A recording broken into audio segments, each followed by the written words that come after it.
bakit mas dapat kayo ang piliin over her? Ano ang meron inilalatag ngayon ng oposisyon, maipapangako ng oposisyon sa sambayanang Pilipino?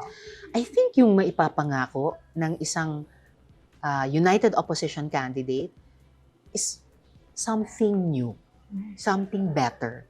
So, hindi pag-uulit sa isang nakaraan na nasubukan na natin, kundi something different and better. Kasi dapat naman siguro sa pagsulong sa kinabukasan, oo, maging bukas tayo, panatilihin ang mga mabubuti mula sa nakaraan. Pero, iwan din natin yung mga lumang bagay na nasubukan na natin na we want something better.